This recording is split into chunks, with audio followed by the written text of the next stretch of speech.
Hi everybody, in this video I'm going to share with you my top 5 games that I play on cartridges. Doesn't matter the platform, but in this case I have the SNES and the Sega Master System that I love the most. Now every now and then I kind of compile and share with you the top ones that I personally preferred and why. But just so you know, I'm playing on different places. I'm playing on the Switch, I'm playing on in-stream, by the way, what you see here, everywhere that I get a chance to experience games. But of course, my new love, of course, is playing on the original hardware with cartridges on a CRT display, and by doing so I feel more connected and committed to a certain game. Now usually kind of prioritize what people most, the community consider like the top games, kind of aggregation of the votes, and try them first, later realizing that some of the games I actually might not even connect with at all. But this is expected because each one and one of us have their own preferences when it comes to gaming. Now the interesting part is that most of the games that I actually play, all of the games that I'm sharing with you here, I was not nostalgic about because I haven't played them. Some of them I didn't even know that existed.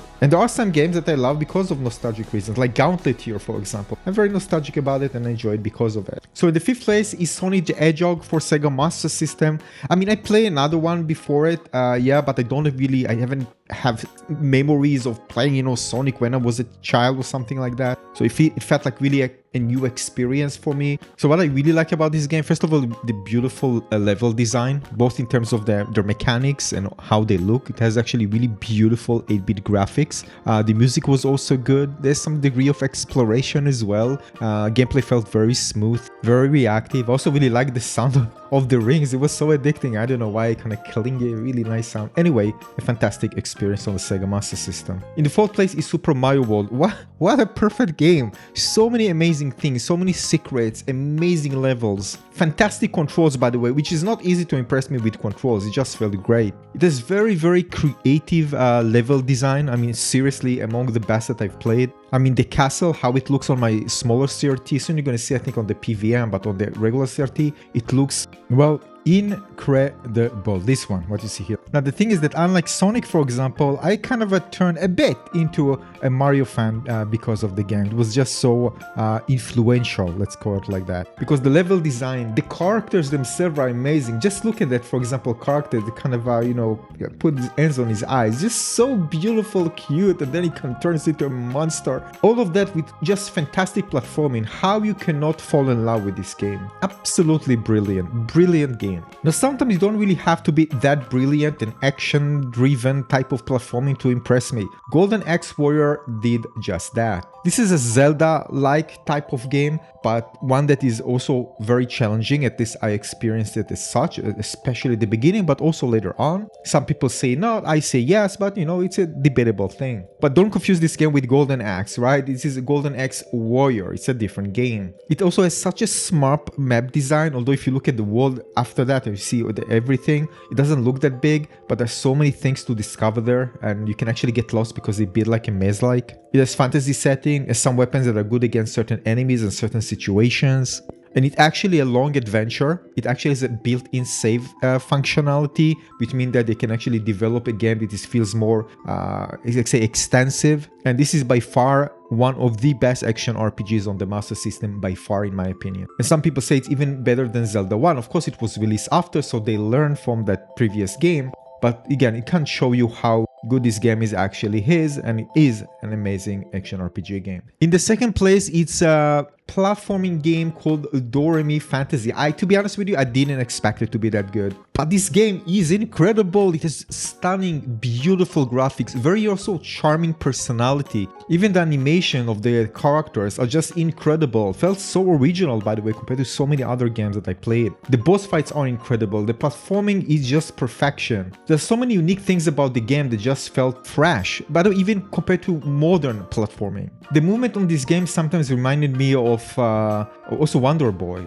Something about it just felt addicting. So every single movement they move in the game felt great. This is, by the way, the reason why so many of these classic games are so amazing, because they nail the mechanics to the most basic ones, absolutely perfect and very, very satisfying. Look at the facial expression of the character. It just makes you smile. It just brings you just joy to play and seeing something like this, because it continuously entertaining you throughout. Some of the level design are incredible, especially the one with the dark want you to see here. I mean, wow, this felt amazing. And the music in this game just unforgettable. So many amazing tracks. This will just blown your mind away. Trust me, you won't believe how many amazing tracks there are in the game. This is by itself on another level. Some of the bosses, by the way, remind me of Cuphead, which is, by the way, a very big compliment. But of course, Cuphead was released way after.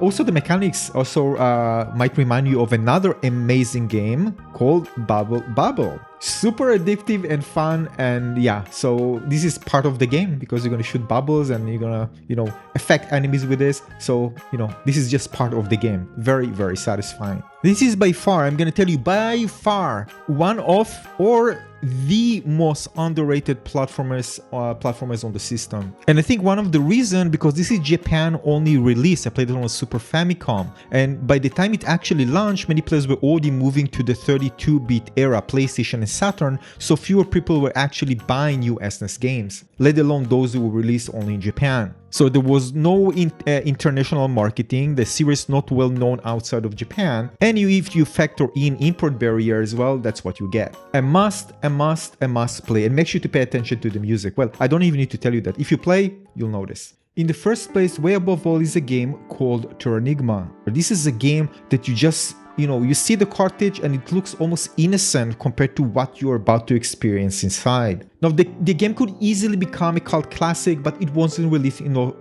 North America. In order to play the English version, I actually imported an Australian version of the game. There's also one available in English in UK. There's of course also in Japanese and other languages like German, Spanish, I think. But this is a PAL game. What you see here, the English versions is not NTSC. And in order to play this game, because there's lots of text, there's a great emphasis on story, you want to play the English version if you don't know any of the other languages. But if you know French, there's a European localization for it. Same goes to Spanish and German. But if you want the English version, I think you need to get the UK or the Australian version in order to play it. And if you know Japanese, the Japanese version. It also becomes more expensive, the English version, because of that. So it kind of makes some kind of a barrier for people to, if they want to get the original cartridge. Now, this is among the first game that I actually think they are more mature, something that I can't say for so many other games that I play, and there are many situations that you realize when you play the game. Some of them you can see here, but it goes more than that. The music, the visuals, the story. It actually has a very deep theme if you allow yourself to get absorbed by it, including things regarding life, death, and humanity. It has very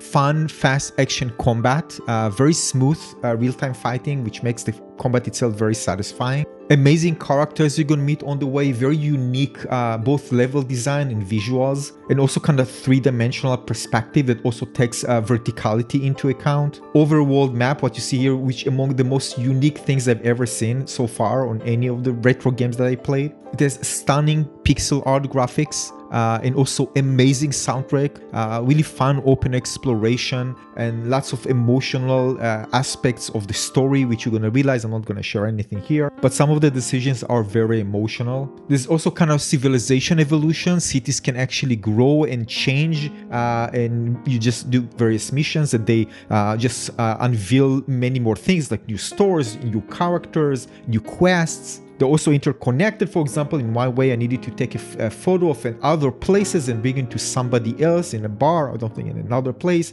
and get rewarded for it. So this kind of town development mechanics is just something absolutely fascinating in this game. And you just cannot play the game without actually experiencing it. It's a must. And through all this, you discover so many deep philosophical stories about extinction, evolution, human progress.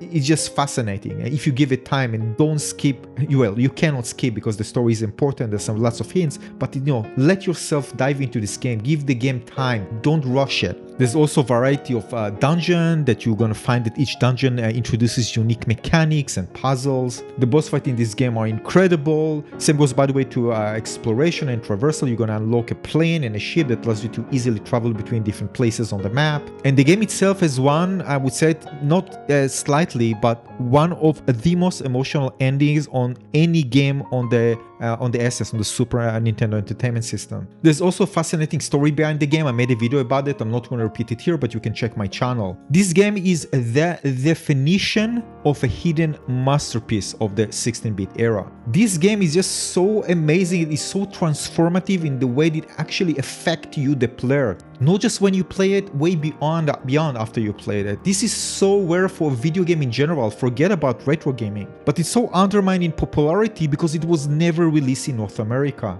I actually never heard about the game and I did dig deep into lots of research in order for this game to come up eventually. It's still surprising until this day why I needed to know it just wasn't even in the top list, but I can understand some of the reason, like I mentioned with the release, it wasn't released in North America. You can actually see here with all the different scenes how extensive the game is. There's so many things. This is just a really grand adventure. And many of us loved it, right? When you put the cartridge in and we know that we're going to experience something truly immersive, big. There are mini games there that you can play and get rewarded for. There's also really beautiful cutscenes. A beautiful design that makes you, again, feel small compared to the really immense world and sometimes intimidating world around you. You feel small, but you feel like you have an impact on something that is much bigger than you. And for me, the most important thing that it actually also, again, considering everything I've said, it keeps a really good balance between the story, the action, the secrets, the exploration, the quest.